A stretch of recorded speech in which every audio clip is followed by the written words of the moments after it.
OK. Fait que ton code ici il est quand même assez simple. On commence par définir une fonction qui s'appelle mini1 qui va accepter un nombre x d'arguments. Fait que dans le fond, ton astérix fait juste dire je peux ramasser ce que je veux. Je peux appeler mini par exemple.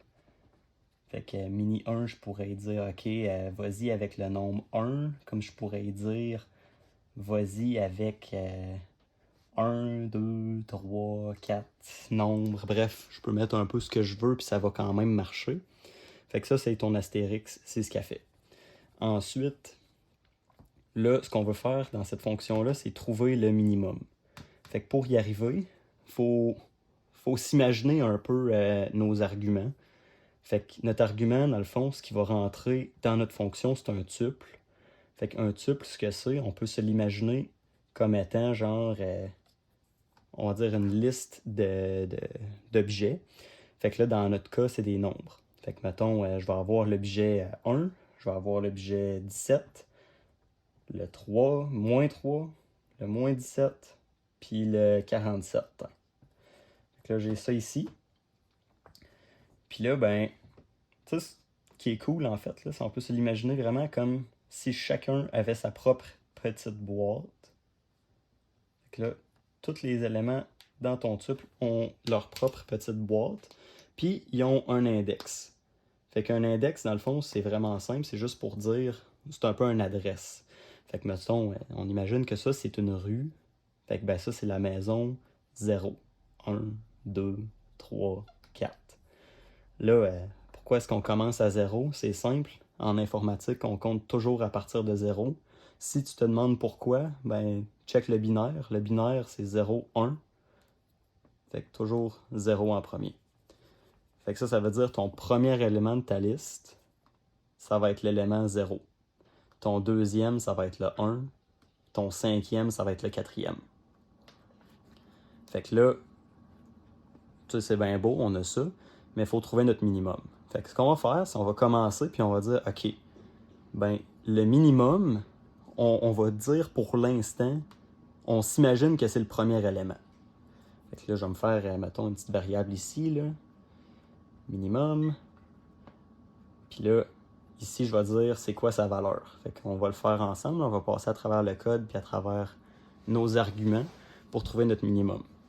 Fait qu'on commence, puis on dit, OK, bon ben, on va dire que le minimum, c'est le 1 pour l'instant. Fait que c'est le premier élément que ça donne à être la valeur 1. Puis là, ce qu'on va faire ici, c'est on va dire, OK, pour chaque élément, on va regarder le prochain. Fait que dans le fond, on va boucler sur la liste. Fait que là, ce qu'on va faire, c'est on va dire, OK, dans les arguments, on va skipper le premier. Fait que ça, ce que ça veut dire, c'est on va sectionner notre liste, on va faire une barre ici, là, on va la mettre en rouge.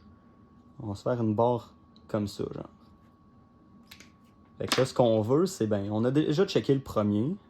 Fait qu'on va regarder à partir du deuxième, qui est l'adresse numéro 1. Fait qu'on va regarder à partir du premier, puis on va boucler sur le reste.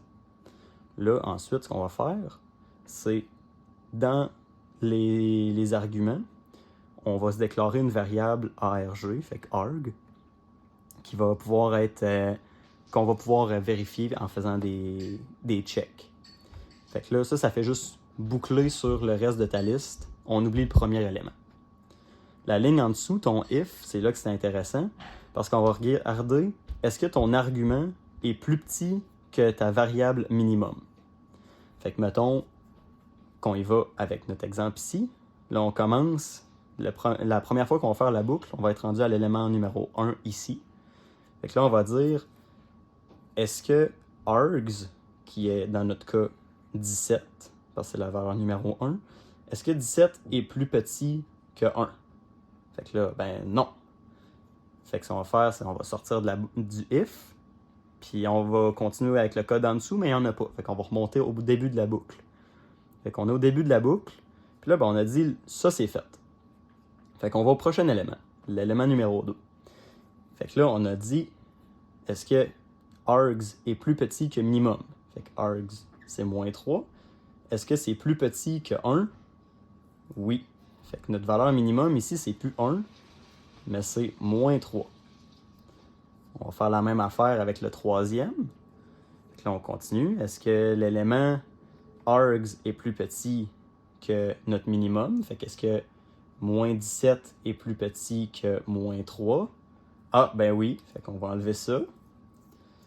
Fait que là, ça va devenir... Notre minimum va devenir moins 17. Puis là, ben, il nous reste un élément encore. Fait qu'on va regarder l'élément ici. Est-ce que 47 est plus petit que moins 17? Non. OK, good. Là, on vient de finir de boucler sur toute notre boucle. Là, ben, c'est bien beau. Fait que là, on sort de notre boucle. Puis on s'en va faire le code en dessous. Fait que return, minimum. Notre minimum, il est ici. Minimum, moins 17.